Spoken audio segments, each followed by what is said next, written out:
Installing a new processor is one of the most important things that you can do on your PC.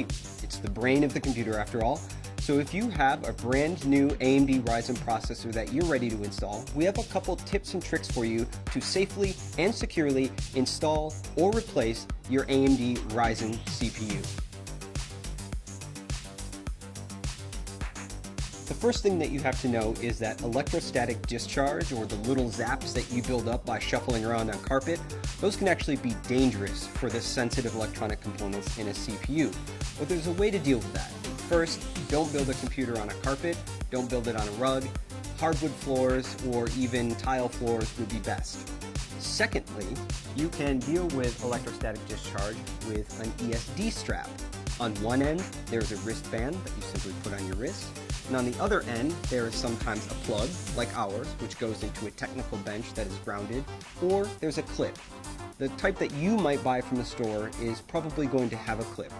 To use that, you would simply turn the power supply off on your computer and then attach the clip to the power supply. Any bare metal on the power supply will do. That means when the static that builds up in your body doesn't go into the CPU, instead it goes through our handy wrist strap, through the power supply, and back into the wall outlet. That is a great way to keep your CPU safe. The next thing that you'll want to do is install the processor. Now that you're grounded with your wrist strap, you'll be able to take the AMD Ryzen CPU out of its bubble packaging. And when you do that, take note. In the lower left-hand corner, there is a golden triangle. That golden triangle lines up with a triangle that's also on our processor socket.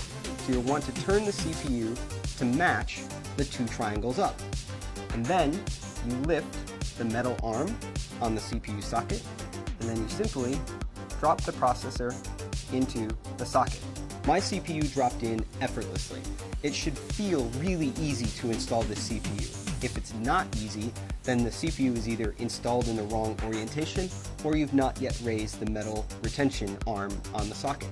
So once the CPU is installed, you can simply put that metal arm back down, and now the CPU is installed. And if there was any electrostatic discharge, that wrist strap that you would have took care of that for you automatically. Now the next thing, and our last step, is to install the heatsink. AMD Ryzen processors come with a heatsink inside the box.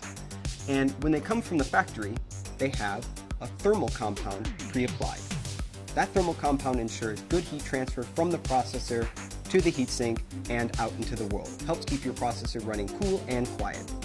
Now, if you've installed and removed this cooler a couple times, that thermal pad might be worn.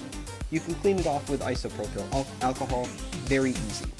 Now, what happens when that thermal pad gets worn out is that it must be replaced with aftermarket thermal compound. You can buy this from any online electronic retailer, and it only costs a few dollars. This thermal compound is really easy to apply, comes in a plungered syringe more often than not, and there are a few ways to put it on the processor. Many people advise a large dot the size of a pea or 2 peas in the center of the CPU, and then when you put the heatsink on, it will spread out evenly across the processor. Other people recommend drawing an X shape across the CPU with thin beads of the thermal compound. And again, when you apply the cooler, the pressure of the cooler on the CPU will evenly spread out that thermal compound. It's important that you don't have too much compound, which can hurt your temperatures, or too little compound, which can also hurt your temperatures. You just want a nice, paper-thin, even application of the thermal compound on your CPU, just about what it looks like on the bottom of the heatsink from the factory. And that is how you safely and securely install or replace an AMD Ryzen desktop processor in your socket AM4 motherboard.